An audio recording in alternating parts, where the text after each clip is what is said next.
Welcome to wishful ಅಡುಗೆ ಮನೆ. ಇವತ್ತು ಸೂಪರ್ ಆಗಿರೋ ರೆಸಿಪಿ ಅಲ್ವಾ ಪ್ರತಿಭಾ? ಹೌದು, ತುಂಬಾ ಡಿಫ್ರೆಂಟ್ ರೆಸಿಪಿ. ಓಕೆ, ಇದು ಹಳೆ ಕಾಲದಿಂದ ಮಾಡ್ಕೊಂಡು ಬಂದಿರೋದು ರೆಸಿಪಿ. ತುಂಬಾ ಹೆಲ್ದಿ ರೆಸಿಪಿ. ಅದೇನೆ, ಹಳೆ ಕಾಲ ಅಂದ್ರೆ ಸ್ವಲ್ಪ ಹೆಲ್ದಿ ರೆಸಿಪಿನೇ ಇರುತ್ತೆ. ಹೌದು, ತುಂಬಾ ಚೆನ್ನಾಗಿರುತ್ತೆ ಆ ರೆಸಿಪಿ. ಸೊ ಆ ರೆಸಿಪಿಗೋಸ್ಕರ ಆಶಾ ಇವತ್ತು ಇಲ್ಲಿ ನಾನು ಖಾರಕ್ಕೆ ಹಸಿ ಮೆಣಸಿನ್ಕಾಯಿನ ತಗೊಂಡಿದ್ದೀನಿ. ಅದ್ರ ಜೊತೆ 2 ಸ್ಪೂನ್ ಅಷ್ಟು ಧನಿಯಾ, 1 ಸ್ಪೂನ್ ಅಷ್ಟು ಜೀರಿಗೆ, ಆಮೇಲೆ ಒಂದು ಸ್ವಲ್ಪ ಬೆಳ್ಳುಳ್ಳಿನ ತಗೊಳ್ಳೋಣ. ಸೊ ಇದೆಲ್ಲಾನು ನಾವು ನೀರು ಹಾಕದೆ ತರಿಯಾಗಿ ರುಬ್ಕೊಂಡು ಬರಬೇಕು. ಓಕೆ ಪ್ರತಿಭಾ, ನೋಡಿ ಈ ಥರ ನೀರು ಹಾಕದೆ ಪುಡಿ ಮಾಡ್ಕೊಂಡು ಬಂದಿರೋದು ತರಿಯಾಗಿ. ಜಜ್ಜಂಗಿದ್ರೆ ಜಜ್ಕೋಬೋದಲ್ವ ಪ್ರತಿಭಾ? ಇನ್ನೂ ಜಜ್ಜ್ ಹಾಕಿದ್ರೆ ಇನ್ನೂ ಒಳ್ಳೆ ರುಚಿ ಬರುತ್ತೆ ಆಶಾ. ಸೊ ಇವಾಗ ಇದು ಮಾಡ್ಕೊಂಡಿರುವಂಥ ಹಸಿಮೆಣಸಿನ್ಕಾಯಿದು ಚಟ್ನಿನ ನಾವು ಪಕ್ಕಕ್ಕೆ ಇಟ್ಕೊಂಡು ನೆಕ್ಸ್ಟ್ ಏನು ಮಾಡೋದು ಅಂತ ನೋಡೋಣ. ನೋಡಿ, ಇವಾಗ ಒಂದು ಹಾಲು ಸೋರೆಕಾಯಿನ ತಗೊಂಡಿದ್ದೀವಿ. ತುಂಬ ಎಳೆದಿದ್ರೆ ಆಶಾ ಸಿಪ್ಪೆ ತೆಗೆಯೋದನ್ನು ಬೇಕಾಗಿಲ್ಲ. ಓಕೆ, ಇದೊಂದು ಸ್ವಲ್ಪ ಸಿಪ್ಪೆ ಹಾಡಿದೆ ಅಂತ ತಕ್ಕೋತಾ ಇದ್ದೀನಿ. ತುಂಬಾ ಎಳೆದಿದೆ ಅಂದರೆ ಸಿಪ್ಪೆನ ತೆಗಿಬೇಡಿ, ಹಾಗೇನೆ ಯೂಸ್ ಮಾಡ್ಕೊಳ್ಳಿ. ಬಟ್ ಸೋರೆಕಾಯಿ ಹೆಲ್ತಿಗೆ ತುಂಬ ಒಳ್ಳೆಯದು. ಆದಷ್ಟು ನೀವು ಸೋರೆಕಾಯಿ ವಾರಕ್ಕೆ 1-2 ಸರ್ತಿ ಆದರೆ ತಿನ್ಕೋಬೇಕು. ಇದ್ರಾಗ ವಾಟರ್ ಕನ್ಸಿಸ್ಟೆನ್ಸಿನೂ ಜಾಸ್ತಿ ಇದೆ. ಅದ್ರ ಜೊತೆ ಡಯಟ್ ಮಾಡೋರು ಕೂಡ ಯೂಸ್ ಮಾಡ್ಬೋದಲ್ಲ? ಹೌದು, ಡಯಟ್ ಮಾಡೋರಿಗೆ ಆಶಾ ಕಂಪಲ್ಸರಿ ಒಂದು ಕ್ಯಾಬೇಜು ಮತ್ತು ಒಂದು ಸೋರೆಕಾಯಿ ಕೊಡ್ತಾರೆ. ಓಕೆ, ಸೊ ಇವಾಗ ಇದ್ರದ್ದು ಮುಂದ್ಗಡೆದು ಮತ್ತು ಹಿಂದ್ಗಡೆದು ಭಾಗನ ಕಟ್ ಮಾಡ್ಕೊಳ್ಳೋಣ.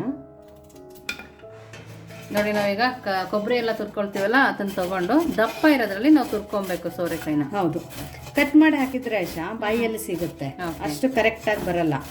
ಹಾಗಾಗಿ ನಾವು ತುರಿದು ಬಿಟ್ಟೆ ಹಾಕೋಬೇಕು. ಸೊ ಇದನ್ನು ನಾವು ಇಡೀ ಸೋರೆಕಾಯಿನ ತುರ್ಕೊಂಡು ಬರೋಣ. ನೋಡಿ ಈ ಥರ ತುರ್ಕೊಂಡು ಬಂದಿರೋದು. ಇದು ತುಂಬ ಬೇಗ ಕರಿ ಹೊಡಿಯುತ್ತೆ ಆಶಾ. ಹಾಗಾಗಿ ಇವಾಗ ಇದ್ರ ಒಳಗಡೆ ನಾವು ಏನೇನು ಹಾಕಬೇಕು ಅದೆಲ್ಲ ಫಾಸ್ಟಾಗಿ ಹಾಕಿ ಕಲಸಿಡ್ಬೇಕು ಹಿಟ್ಟನ್ನು. ಸೊ ಅದಕ್ಕೋಸ್ಕರ ಇವಾಗ ನಾವು ಇದು ಸೋರೆಕಾಯಿನ ಜೋಳದ ಹಿಟ್ಟಿನ ಜೊತೆ ಮಾಡ್ತಾ ಇದ್ದೀವಿ. ಸೊ ಇಲ್ಲಿ ಜೋಳದ ಹಿಟ್ಟನ್ನ ಜಡಿ ಮಾಡಿ ತಗೊಂಡಿದ್ದೀನಿ. ಸೊ ಇವಾಗ ಇಲ್ಲಿ ಜೋಳದ ಹಿಟ್ಟು ಫಸ್ಟ್ ನಾವು 1-2 ಮುಟ್ಟಿಗೆ ಅಷ್ಟೇ ಹಾಕೊಳ್ಳೋಣ, ಜಾಸ್ತಿ ಹಾಕೊಳ್ಳೋದು ಬೇಡ. ಅಂದ್ರೆ 1/4 ಕಪ್ ಅದಷ್ಟು ಹೆಂಗ್ ಬೇಕು ಹಂಗೆ ಒಂದ್ ಸ್ವಲ್ಪ ಹಿಟ್ಟನ್ನ ಹಾಕೊಳ್ಳೋಣ. ಯಾಕಂದ್ರೆ ಸೋರೆಕಾಯಿ ಒಳಗಡೆದ್ನು ನಾವು ಅಕಸ್ಮಾತ್ ನೀರ್ ತೆಗೆದ್ರೆ ಎಲ್ಲ ನ್ಯೂಟ್ರಿಷನ್ ತೆಗ್ದಂಗಾಗುತ್ತೆ. ಸೊ ಸೋರೆಕಾಯಿ ಒಳಗಡೆ ನೀರನ್ನ ತೆಗೆದೆ ಎಕ್ಸ್ಟ್ರಾ ನೀರನ್ನು ಹಾಕದೆ ನಾವು ಇವತ್ತಿಂದ ಈ ರೆಸಿಪಿ ಮಾಡೋಣ. ಅಂತೆ ಅಕಸ್ಮಾತ್ ನೀರ್ ಬೇಕೇ ಅಂದ್ರೆ ಮೇಲ್ಗಡೆದ್ ಹಾಕೋಬಹುದು. ಬಟ್ ಆದಷ್ಟು ಇದ್ರ ಒಳಗಡೆ ಎಷ್ಟು ಹಿಡಿಯುತ್ತೆ ಅಷ್ಟು ಮಾಡಿದ್ರೆ ಇನ್ನೂ ಸಖತ್ತಾಗಿ ಟೇಸ್ಟ್ ಬರುತ್ತೆ. ಇವಾಗ ಇದಕ್ಕೇನೆ 1 ಹಿಡಿಯಾಗೋಷ್ಟು ಕಡಲೆ ಹಿಟ್ಟು. ನೋಡಿ, ಕಡಲೆ ಹಿಟ್ಟು ಹಾಕಾದ್ಮೇಲೆ ನಾವು ಮಿಕ್ಸಿ ಮಾಡ್ಕೊ ಬಂದ್ವಲ್ಲ ಹಸಿಮೆಣಸಿನ್ಕಾಯಿ ಚಟ್ನಿನ, ಅದನ್ನ ಇದ್ರ ಒಳಗಡೆ ಹಾಕೊಂಡಿರೋದು. ಇವಾಗ ಒಂದ್ ಸ್ವಲ್ಪ ಕಸೂರಿ ಮೇಥಿನ ಹಾಕೊಳ್ಳೋಣ. ಕಸೂರಿ ಮೇಥಿ ಬದಲಾಗಿ ನಿಮ್ಮ ಹತ್ರ ಫ್ರೆಶ್ ಮೆಂತ್ಯ ಸೊಪ್ಪು ಇದ್ರೂ ಹಾಕೋಬಹುದು, ಪಾಲಕ್ ಇದ್ರೂ ಸಣ್ಣಾಗಿ ಕಟ್ ಮಾಡಿ ಹಾಕೋಬಹುದು, ಅಥವಾ ಕೊತ್ತಂಬರಿ ಸೊಪ್ಪು ಹಾಕೋಬಹುದು. ಬಟ್ ನಾವು ಇವತ್ತೇ ಈ ಥರ ಡಿಫ್ರೆಂಟಾಗಿ ಮಾಡ್ತಾ ಇದ್ದೀನಿ. ಹಾಗಾಗಿ ನಾನು ಕೊತ್ತಂಬರಿ ಸೊಪ್ಪು ಬಳಸ್ತಾ ಇಲ್ಲ, ಸ್ವಲ್ಪ ಕಸೂರಿ ಮೇಥಿ ಫ್ಲೇವರ್ಗೋಸ್ಕರ ಹಾಕೋತಾ ಇದ್ದೀನಿ. ಅರಿಶಿಣದ ಪುಡಿನ ಹಾಕೊಳ್ಳೋಣ ಕಲರ್ಗೋಸ್ಕರ. ರುಚಿಗೆ ತಕ್ಕಂಗೆ ಉಪ್ಪನ್ನು ಹಾಕೊಳ್ಳೋಣ. ಅದ್ರ ಜೊತೆ ಇದ್ರೊಳಗಡೆ ಒಂದು ಚಿಟಿಕೆ ಆಗೋಷ್ಟು ಸೋಡಾನ ಹಾಕೊಳ್ಳೋಣ. ಇಷ್ಟೇನೆ, ಕುಕ್ಕಿಂಗ್ ಸೋಡಾ. ನೋಡಿ ಇವಾಗ ಇದನ್ನೆಲ್ಲಾನು ನೀಟಾಗಿ ನಾವು ಮಿಕ್ಸ್ ಮಾಡಿ ಕಲಿಸ್ಕೋಬೇಕು. ನಿಮ್ಗೆ ಅಡಿಷ್ನಲ್ ಆಗಿ ಇನ್ನೊಂದು ಸ್ವಲ್ಪ ಗರಂ ಮಸಾಲ ಎಲ್ಲ ಬೇಕಂದರೆ ಹಾಕೋಬಹುದು. ಬಟ್ ಜಾಸ್ತಿ ಮಸಾಲೆ ಹಾಕೊಳ್ಳೋದ್ರಿಂದನೂ ನಾವು ಮಾಡ್ಕೊಳ್ಳೋಂಥ ರೆಸಿಪಿಗೆ ಆ ಅಥೆಂಟಿಕ್ ಟೇಸ್ಟ್ ಬರಲ್ಲ. ಸೊ ಇದು ತುಂಬ ಹಳೆ ಕಾಲದ ರೆಸಿಪಿ ಮತ್ತು ಅಥೆಂಟಿಕ್ ರೆಸಿಪಿ ಇದೆ. ಮಹಾರಾಷ್ಟ್ರದಲ್ಲಿ ಜಾಸ್ತಿ ಮಾಡುವಂಥದ್ದು ಒಂದು ಈ ರೆಸಿಪಿ ಆಶಾ. ಸೋರೆಕಾಯಿ ಜೋಳದಿಟ್ಟು ಹಾಕಿ ಮಾಡ್ಕೊಳ್ಳೋವಂಥದ್ದು ಒಂದು ಈ ರೆಸಿಪಿ. ತುಂಬಾ ಹೆಲ್ದಿ ರೆಸಿಪಿ. ಹೌದು, ಇದ್ರ ಒಳಗಡೆ ನಮ್ಗೆ ಎಕ್ಸ್ಟ್ರಾ ನೀರು ಹಾಕೋ ನೀಡೂ ಇಲ್ಲ. ಯಾಕಂದ್ರೆ ಆಲ್ರೆಡಿ ಸೋರೆಕಾಯಿ ಒಳಗಡೆ ನೀರಿರುತ್ತೆ. ಉಪ್ಪು ಹಾಕಿ ಕಲಿಸ್ಬೇಕಾದ್ರೆ ಅದು ಇನ್ನೊಂದು ಸ್ವಲ್ಪ ನೀರು ಬಿಡುತ್ತೆ. ಹೌದು. ಸೊ ಇದೆಲ್ಲಾನು ನೀಟಾಗಿ ನಾವು ಇದೇ ನೀರು ಒಳಗಡೆನೆ ಕಲಿಸ್ಕೊಂಡು ಬರೋಣ. ಸೊ ನೋಡಿ ಈ ಥರ ಕಲಿಸ್ಕೊಂಡು ಬಂದಿರೋದು ತುಂಬ ಗಟ್ಟಿನೂ ಇಲ್ಲ. ಇಲ್ಲಿ ನೀವು ನೋಡ್ಬೋದು ಸ್ವಲ್ಪ ಅಳಸೆ ಇದೆ ಯಶ.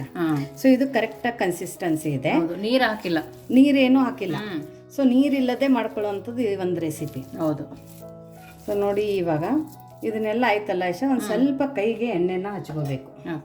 ಸೊ ಈ ಥರ ಕೈಗೆ ಎಣ್ಣೆ ಹಚ್ಕೊಂಡು ಇದ್ರದ್ದು ಚಿಕ್ಕದಾಗಿ ಉಂಡೆನ ಮಾಡ್ಕೊಳ್ಳೋಣ.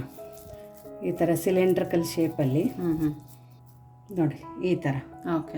ಈ ಥರ ಎಲ್ಲ ಉಂಡೆಗಳನ್ನು ಮಾಡ್ಕೊಂಡು ಬರೋಣ. ಸೊ ನೋಡಿ ಎಲ್ಲದನ್ನು ಈ ಥರ ಮಾಡ್ಕೊಂಡು ಬಂದಿರೋದು. ಇವಾಗ ಇದನ್ನ ಪಕ್ಕಕ್ಕಿಟ್ಟು ನೆಕ್ಸ್ಟ್ ಏನು ಮಾಡೋದು ಅಂತ ನೋಡೋಣ.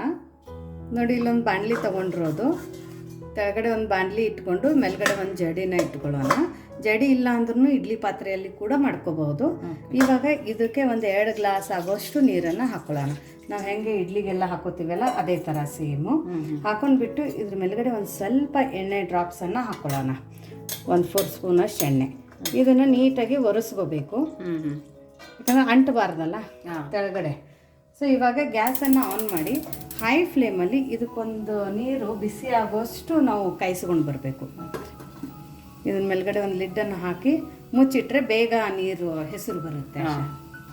ನೋಡಿ ಇವಾಗ ನೀರು ಕುದಿ ಬಂದಿದೆ. ಫ್ಲೇಮನ್ನು ಲೋ ಅಲ್ಲಿ ಇಟ್ಕೊಳ್ಳೋಣ, ಇಲ್ಲಾಂದರೆ ಕೈಗೆ ಉಗ ಬಡಿಯುತ್ತೆ. ಹೌದು. ಇವಾಗ ನಾವು ಮಾಡ್ಕೊಂಡಿರೋಂಥ ಈ ವಡೆನ ಇದ್ರೊಳಗಡೆ ಇಟ್ಕೊಳ್ಳೋಣ ನೀಟಾಗಿ. ಸ್ವಲ್ಪ ಸ್ಪೇಸ್ ಬಿಟ್ಟು ಬಿಟ್ಟು ಇಟ್ಕೊಳ್ಳಿ, ಇಲ್ಲಾಂದರೆ ಒಂದಕ್ಕೊಂದು ಅಂಟುತ್ತೆ.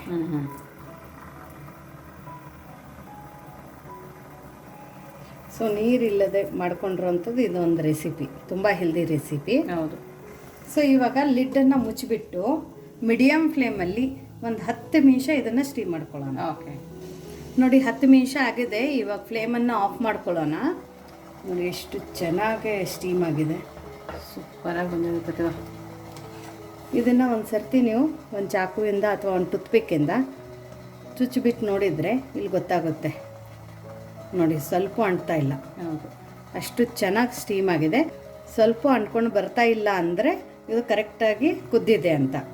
ಸೊ ಇದನ್ನು ಒಂದು ಸ್ವಲ್ಪ ಆರೋಕ್ಕೆ ಬಿಡಬೇಕು. ಓಕೆ. ಇಮಿಡಿಯೇಟಾಗಿ ತಗ್ಲಿಕ್ಕೆ ಹೋದರೆ ತುಂಬ ಬಿಸಿ ಇದೆ. ಸೊ ಇದು ಆರಿದ ನಂತರ ಏನು ಮಾಡೋದು ಅಂತ ನೋಡೋಣ. ನೋಡಿ ತಣ್ಣಗಾಗಿದೆ, ನೋಡಿ ಎಷ್ಟು ಚೆನ್ನಾಗಿ ಕಾಣಿಸ್ತದೆ. ಎರಡೂ ಮೈ ತುಂಬ ಚೆನ್ನಾಗಿ ಬೇಯ್ದಿದೆ. ಹೌದು. ನೋಡಿ ಎಲ್ಲದೂ ಎಲ್ಲಿ ಹಿಂಗೆ ಅಂಟಂಟಾಗಲಿ ಏನೂ ಆಗಲಿ ಆಗಿಲ್ಲ. ಸೊ ಇದನ್ನು ನಾವು ಇವಾಗ ಕಟ್ ಮಾಡ್ಕೋಬೇಕು. ನಿಮಗೆ ಯಾವ ಥರ ಬೇಕೋ ಆ ಥರ ನೀವು ಕಟ್ ಮಾಡ್ಕೋಬೋದು. ಬಟ್ ತುಂಬ ಥಿನ್ನಾಗಿ ಸ್ಲೈಸಲ್ಲಿ ಕಟ್ ಮಾಡಬಾರ್ದು, ಸ್ವಲ್ಪ ದಪ್ಪ ದಪ್ಪದಾಗಿಯೇ ಕಟ್ ಮಾಡ್ಕೋಬೇಕು. ಓಕೆ. ಸೊ ಇನ್ನು ಇದಕ್ಕೆ ನೀವು ಯಾವ ಶೇಪ್ ಬೇಕೋ ಆ ಶೇಪು ಕೊಡ್ಬೋದು. ಇದೆ ನಾನು ಇದೊಂದು ಸ್ವಲ್ಪ ನೋಡೋಕೆ ಚೆನ್ನಾಗಿರುತ್ತೆ, ಮಕ್ಕಳಿಗೆ ಲಂಚ್ ಬಾಕ್ಸ್ ಕಟ್ಟೋಕ್ಕೂ ಚೆನ್ನಾಗಿರುತ್ತೆ ಅಂತ ಹಿಂಗೆ ಮಾಡಿದ್ದೀನಿ. ಸೊ ನೋಡಿ ಎಲ್ಲದನ್ನು ಇದೇ ಥರ ಕಟ್ ಮಾಡ್ಕೊಂಡು ಬರೋಣ. ನೋಡಿ ಎಲ್ಲದನ್ನು ಅದೇ ಥರ ಕಟ್ ಮಾಡ್ಕೊಂಡು ಬಂದಿರೋದು. ನೀವು ಬೇಕಂದರೆ ಇದೇ ಥರನೂ ತಿನ್ಕೋಬೋದು ನಾರ್ಮಲ್ ಆಗಿ, ಇಲ್ಲ ಅಂದರೆ ಇವಾಗ ನಾನು ನೆಕ್ಸ್ಟ್ ಹೆಂಗೆ ತೋರಿಸ್ತೀನಿ ಆ ಥರನೂ ಮಾಡ್ಕೋಬೋದು. ಸೊ ಇವಾಗ ಇದನ್ನು ಇದೇ ಥರ ಇಟ್ಟು ನೆಕ್ಸ್ಟ್ ಏನು ಮಾಡೋದು ಅಂತ ನೋಡೋಣ. ಇವಾಗ ಎಣ್ಣೆ ಒಂದು ಸ್ವಲ್ಪ ಮೀಡಿಯಮ್ ಫ್ಲೇಮಲ್ಲಿ ಬಿಸಿ ಆದ ನಂತರ ನಾವು ಮಾಡ್ಕೊಂಡು ಇಟ್ಕೊಂಡಿರೋಂಥ ಸೋರೆಕಾಯಿ ವಡಿನ ಇದ್ರ ಒಳಗಡೆ ಹಾಕೊಳ್ಳೋಣ. ಯಾಕಂದರೆ ಮಕ್ಕಳಿಗೆ ಲಂಚ್ ಬಾಕ್ಸಕ್ಕೆ ಈ ಥರ ನಾವು ಮಾಡಿಕೊಡ್ಬೋದು. ತುಂಬ ಹೆಲ್ದಿ ರೆಸಿಪಿ ಇದೆ ಮತ್ತು ದಿಢೀರಂತನೂ ಆಗುತ್ತೆ. ಬೆಳಗ್ಗೆ ಎದ್ದಂಗೆ ಬರೀ ಜೋಳದ ಹಿಟ್ಟು ಇತ್ತಂದ್ರೂ ನಿಮ್ಮದು ಈ ಅಡುಗೆ ಆಗುತ್ತೆ. ಸೊ ಇದನ್ನು ನಿಧಾನಕ್ಕೆ ಒಂದು ಇವಾಗ ಫ್ಲೇಮನ್ನು ಲೋ ಟು ಮೀಡಿಯಮ್ ಫ್ಲೇಮಲ್ಲಿ ಇಟ್ಕೊಳ್ಳಿ. ತುಂಬ ಸಖತ್ತಾಗಿ ಟೇಸ್ಟ್ ಕೊಡುತ್ತೆ. ಇಲ್ಲ ನಾವು ಚಪಾತಿಗೆ ತಿಂತೀವಿ ಅಂದ್ರೂ ನಡೆಯುತ್ತೆ ಅಷ್ಟೇ. ಹೌದು, ಚೆನ್ನಾಗಿರುತ್ತೆ, ತುಂಬ ಸಖತ್ತಾಗಿರುತ್ತೆ. ಚಪಾತಿಗೂ ಡಯಟ್ ಮಾಡಿದವರು ಬರೀ ಒಂದು ಹನಿ ಎಣ್ಣೆಯಲ್ಲಿ ಜೀರಿಗೆ, ಸಾಸಿವೆ, ಕರಿಬೇವು ಹಾಕ್ಕೊಂಡು ಒಂದು ಸ್ವಲ್ಪ ಎಳ್ಳನ್ನು ಹಾಕ್ಕೊಂಡು ಒಗ್ಗರಣೆ ಹಾಕೋಬೋದು. ಸೊ ಸೋರೆಕಾಯಿ ಮತ್ತು ಜೋಳದ ಹಿಟ್ಟಿಂದು ಮತ್ತು ಯಾವ ಥರ ರೆಸಿಪಿ ನೀವು ನಿಮ್ಮ ಮನೆಯಲ್ಲಿ ಮಾಡ್ತೀರಂತನೂ ಕಮೆಂಟ್ ಮೂಲಕ ತಿಳಿಸಿ. ಇನ್ನೊಂದಂದರೆ ನೀವು ಇನ್ನೂ ನಮ್ಮದು ವಿಶ್ಫುಲ್ ಅಡುಗೆ ಮನೆ ವಾಟ್ಸಪ್ ಗ್ರೂಪ್ ಲಿಂಕನ್ನು ಜಾಯಿನ್ ಆಗಿಲ್ಲ ಅಂದರೆ ಜಾಯಿನ್ ಆಗಿ. ಅದ್ರದ್ದು ವಿಶೇಷ ಅಂದರೆ ನಿಮ್ಗೆ ಏನಾದರೆ ಸಲಹೆ ಕೊಡಬೇಕಾಗಿತ್ತಂದರೆ, ಏನೇ ಸಜೆಷನ್ನ ಕೇಳಬೇಕು ಅಥವಾ ಹೇಳಬೇಕಂದ್ರೆ, ಏನೇ ಟಿಪ್ಸನ್ನು ಶೇರ್ ಮಾಡಬೇಕು ಅಂದರೆ ನೀವು ಅಲ್ಲಿ ನಮ್ಮ ಜೊತೆ ಡೈರೆಕ್ಟಾಗಿ ಕಮ್ಯುನಿಕೇಟ್ ಮಾಡ್ಬೋದು. ಸೊ ನಿಮಗೆ ಯಾರಿಗಾದರೆ ಇಂಟ್ರೆಸ್ಟ್ ಇದ್ದರೆ ಅಲ್ಲಿ ವಿಶ್ಫುಲ್ ಅಡುಗೆ ಮನೆ ಲಿಂಕನ್ನು ನಾನು ಡಿಸ್ಕ್ರಿಪ್ಷನ್ ಬಾಕ್ಸಲ್ಲಿ ಕೊಟ್ಟಿದ್ದೀನಿ. ಅದ್ರ ಮೇಲೆ ಕ್ಲಿಕ್ ಮಾಡಿದರೆ ಸಾಕು, ನೀವು ನಮ್ಮ ಜೊತೆ ಕನೆಕ್ಟ್ ಆಗ್ತೀರಾ.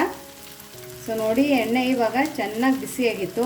ಇವಾಗ ಎಣ್ಣೆ ತುಂಬ ಜಾಸ್ತಿ ಬಿಸಿ ಆದಾಗ ಸಿಹಿದು ಹೋಗ್ತಾ ಇದೆ ಅಂತ ಅನಿಸಿದರೆ ಫ್ಲೇಮನ್ನು ಲೋ ಫ್ಲೇಮಲ್ಲಿ ಮಾಡ್ಕೊಳ್ಳಿ. ಆಮೇಲೆ ಇದೇ ಥರ ತಿರುಗಿಸ್ತಾ ನಾವು ಇದನ್ನು ಸ್ವಲ್ಪ ಕಲರ್ ಚೇಂಜ್ ಆಗೋ ತನಕ ಇದೇ ಥರ ಹುರಿಬೇಕು. ಓಕೆ. ಸೊ ನೋಡಿ ಇದು ತುಂಬ ಚೆನ್ನಾಗಿ ಇವಾಗ ಕಲರ್ ಚೇಂಜ್ ಆಗಿದೆ. ನಿಮ್ಗೆ ಜಾಸ್ತಿ ಕ್ರಿಸ್ಪಿ ಬೇಕಂದರೆ ಇನ್ನೊಂದು ಸ್ವಲ್ಪ ಬ್ರೌನ್ ಆಗೋ ತನಕ ಕರ್ಕೋಬೋದು. ಬಟ್ ಇಷ್ಟು ಸಾಕಾಗುತ್ತೆ. ಇದು ತುಂಬ ಒಳ್ಳೆ ಫ್ಲೇವರ್ ಕೊಡುತ್ತೆ. ಫ್ಲೇಮನ್ನು ಲೋ ಫ್ಲೇಮಲ್ಲಿ ಇಟ್ಕೊಂಡು ಇವಾಗ ನಾವು ಇದನ್ನು ತಕ್ಕೊಳ್ಳೋಣ. ನೀವು ಬೇಕಂದರೆ ನಾವು ಏನು ಅದನ್ನು ಕಟ್ಲೆಟ್ ಸ್ಟೀಮ್ ಮಾಡಿ ಇಟ್ಕೊಂಡಿದ್ದೀವಲ್ಲ, ಕಟ್ ಮಾಡಿಬಿಟ್ಟು ನೀವು ಫ್ರೋಝನ್ ಮಾಡಿ ಇಟ್ಕೊಂಡಿದ್ರು 1 ವಾರದ ತನಕ ಇದು ಕೆಡಲ್ವಾ? ಸ್ಟೀಮ್ ಮಾಡಿ ಇಟ್ಕೋಬೇಕು. ಸೊ ಬರೀ ನೀವು ಮಕ್ಕಳಿಗೆ ಬಾಕ್ಸ್ ಕಟ್ಟಬೇಕಂದ್ರೆ ನೀವು ಒಂದು ಸ್ವಲ್ಪ ಅದನ್ನು ಈ ಥರ ಸೆಮಿ ಫ್ರೈ ಮಾಡಿಬಿಟ್ಟು ಆಲೂಗಡ್ಡೆ ಥರನೂ ಒಗ್ಗರಣೆ ಹಾಕೋಬೋದು. ಆಲೂ ಫ್ರೈ ಮಾಡ್ತೀವಲ್ಲ ಆ ಥರ. ಆ ಥರ. ಸೊ ನೋಡಿ, ಇವಾಗ ಈ ವಡೆನ ನೀವು ಬೇಕಂದರೆ ಕೆಚಪ್ ಜೊತೆ ತಿನ್ಕೋಬೋದು, ಕಾಯಿ ಚಟ್ನಿ ಜೊತೆ ತಿನ್ಕೋಬೋದು. ಆ್ಯಕ್ಚುಲಿ ಹಂಗೆ ನೋಡೋಕೆ ಹೋದರೆ ಇದು ಪ್ಲೇನೇ ತುಂಬ ಚೆನ್ನಾಗಿರುತ್ತೆ. ಬಟ್ ನಾವು ಮಹಾರಾಷ್ಟ್ರದವರು ಇದನ್ನು ನಾವು ಮಾರ್ನಿಂಗ್ ಬ್ರೇಕ್ಫಾಸ್ಟಕ್ಕೆ ಅಥವಾ ಈವ್ನಿಂಗ್ ಟೀ ಟೈಮ್ ಸ್ನ್ಯಾಕ್ಸಕ್ಕೆ ಮಾಡ್ಕೊಂಡ್ರೆ ಇದ್ರ ಜೊತೆ ನಾವು ಕಂಪಲ್ಸರಿ ಟೀ ಮಾಡಿರ್ತೀವಿ. ತುಂಬ ಸಖತ್ತಾಗಿರುತ್ತೆ. ಸೊ ನೋಡಿ, ಮಕ್ಕಳಿಗೆ ಲಂಚ್ ಬಾಕ್ಸಕ್ಕೂ ಕೂಡ ನೀವು ಈ ಥರ ಪ್ಯಾಕ್ ಮಾಡಿಕೊಡ್ಬೋದು. ಇದ್ರ ಜೊತೆ ಚಪಾತಿನೇ ಬೇಕು ಅಥವಾ ಏನೋ ರೈಸ್ ಐಟಮೇ ಬೇಕಂತೇನಿಲ್ಲ. ನೀವು ಈ ಥರ ಮಕ್ಕಳಿಗೆ ಸ್ನ್ಯಾಕ್ಸಕ್ಕಾಗಲಿ ಲಂಚಕ್ಕಾಗಲಿ ಬಸ್ಸಲ್ಲಿ ಬರಬೇಕಾದ್ರೆ ತಿನ್ನೋಕ್ಕಾಗಲಿ ನೀವು ಮಾಡಿಕೊಡ್ಬೋದು. ಇದ್ರ ಜೊತೆ ಇಲ್ಲಿ ನಾನು ಕೆಚಪ್ಪು ಕೂಡ ಮಕ್ಕಳಿಗೆ ಹಾಕ್ಕೊಂಡಿದ್ದೀನಿ ನೋಡಿ. ಈ ಥರ ಹಾಕಿಬಿಟ್ಟು ನೀವು ಮಕ್ಕಳಿಗೆ ಲಂಚ್ ಬಾಕ್ಸಿಗೂ ಕೂಡ ಇದನ್ನು ಕೊಡ್ಬೋದು. ತುಂಬ ಹೆಲ್ದಿ ರೆಸಿಪಿ ಇದೆ. ಇದರಿಂದ ಮಕ್ಕಳಿಗೆ ಜಾಸ್ತಿ ಹೆಲ್ದಿ ತಿಂದಂಗೂ ಆಗುತ್ತೆ, ಅದರ ಜೊತೆ ನ್ಯೂಟ್ರಿಷನ್ ಕೂಡ ಜಾಸ್ತಿ ಸಿಗುತ್ತೆ. ಸೊ ನೋಡಿ, ಮಾರ್ನಿಂಗ್ ಬ್ರೇಕ್ಫಾಸ್ಟಕ್ಕಂದರೆ ಅಥವಾ ಈವ್ನಿಂಗ್ ಟೀ ಟೈಮ್ಗಂದರೆ ನೀವು ಈ ಥರ ಇದ್ರ ಜೊತೆ ಟೀನ ಮಾಡ್ಕೊಳ್ಳಿ. ಸೊ ನೋಡಿ, ಬಿಸಿ ಬಿಸಿ ಟೀ ಜೊತೆ ಮಹಾರಾಷ್ಟ್ರಿಯನ್ ಬ್ರೇಕ್ಫಾಸ್ಟ್ ರೆಸಿಪಿ ಅಥವಾ ಮಹಾರಾಷ್ಟ್ರಿಯನ್ ಈವ್ನಿಂಗ್ ಸ್ನ್ಯಾಕ್ಸ್ ರೆಸಿಪಿನ ನೀವು ಎಂಜಾಯ್ ಮಾಡ್ಬೋದು. ಇದು ಎಷ್ಟು ಚೆನ್ನಾಗಂದರೆ ಹೊರಗಡೆ ಕ್ರಿಸ್ಪಿ ಇದೆ, ಒಳಗಡೆ ಸಾಫ್ಟ್ ಇದೆ. ಇಲ್ಲಿ ಓಪನ್ ಮಾಡಿ ತೋರಿಸ್ತೀನಿ ನೋಡಿ. ನೋಡಿ ಎಷ್ಟು ಸಾಫ್ಟಾಗಿ, ಒಂದು ಸ್ವಲ್ಪ ಒಳಗಡೆ ಅಂಟಿಲ್ಲ, ಅಷ್ಟು ಗರಿ ಗರಿಯಾಗಿ ಆಗಿದೆ ನೋಡಿ. ಒಳಗಡೆನೂ ತುಂಬ ಸಖತ್ತಾಗಿದೆ. ನೋಡಾಶ, ಕೆಚಪ್ ಜೊತೆ ಹಾಗೇನೂ ತಿನ್ಕೋಬೋದು. ಅದರ ಜೊತೆ ನಾವು ಟೀನೂ ಕೂಡ ಕುಡಿಬೋದು. ಮೇಲ್ಗಡೆ ಲೇಯರ್ ತುಂಬಾ ಕ್ರಿಸ್ಪಿಯಾಗಿ ಪ್ರತಿಭಾ, ತುಂಬಾನೇ ಚೆನ್ನಾಗಿದೆ. ಜೋಳದ ಹಿಟ್ಟದ್ದು ಒಂದ್ಸಲ, ಸೋರೆಕಾಯಿನೂ ಒಂದ್ಸಲ ಅನ್ಸೋದಿಲ್ಲಲ್ಲ. ಸೊ ನೋಡಿ, ಬರೀ ಜೋಳದ ಹಿಟ್ಟು ಸೋರೆಕಾಯಿಂದ ಮಾಡ್ಕೊಂಡ್ರಂತ ಈ ಒಂದು ರೆಸಿಪಿ ತುಂಬ ಹೆಲ್ದಿ ರೆಸಿಪಿ ಇದೆ. ಮತ್ತೆ ಬಾಯಿಗೆ ಯಾವ ಥರ ಅಂಟಲ್ಲ, ಬಾಯಿಗೆ ಅಂಟ್ತಾ ಇಲ್ಲ, ಅಷ್ಟು ಚೆನ್ನಾಗಾಗಿದೆ. ಸೇಮ್ ಫ್ಲೇವರು ಸ್ವಲ್ಪ ಹಲ್ಲಿಗೆ ಅಂಟ್ತಾ ಇಲ್ಲ, ಅಷ್ಟು ಗರಿ ಗರಿಯಾಗಿ ಅಷ್ಟು ಚೆನ್ನಾಗಾಗಿದೆ. ಅಂದರೆ ಡೈಲಿ ಮಕ್ಕಳು ಅಮ್ಮ ನನಗಿದೆ ಕೊಡು ಅಂತ ಕೇಳ್ತಾರೆ, ಅಷ್ಟು ಟೇಸ್ಟಿಯಾಗಿ ರೆಸಿಪಿ ಆಗಿದೆ. ಒಂದು ಸರ್ತಿ ನೀವು ಈ ರೆಸಿಪಿನ ಟ್ರೈ ಮಾಡಿ. ನಿಮಗೆ ಈ ರೆಸಿಪಿ ಹೇಗೆ ಅನ್ನಿಸ್ತು ಅಂತ ಕಮೆಂಟ್ ಮೂಲಕ ಮಾತ್ರ ತಿಳಿಸೋದನ್ನು ಮರಿಬೇಡಿ. ಮತ್ತೆ ಸಿಗೋಣ ನಾವು ಇದೇ ಥರ ಹೊಸ ಹೊಸ ರೆಸಿಪಿ ಜೊತೆ ವಿಶ್ಫುಲ್ ಅಡುಗೆ ಮನೆಯಲ್ಲಿ. ಇನ್ನು ನೀವು ಕೂಡ ನಮ್ಮ ಚಾನೆಲ್ನ ಸಬ್ಸ್ಕ್ರೈಬ್ ಮಾಡಿಲ್ಲ ಅಂದರೆ ದಯವಿಟ್ಟು ಸಬ್ಸ್ಕ್ರೈಬ್ ಮಾಡಿ. ಹಾಗೂ ನಮ್ಮ ವಾಟ್ಸಪ್ ಗ್ರೂಪ್ ಲಿಂಕನ್ನು ಕೂಡ ಜಾಯಿನ್ ಆಗಿ. Thank you.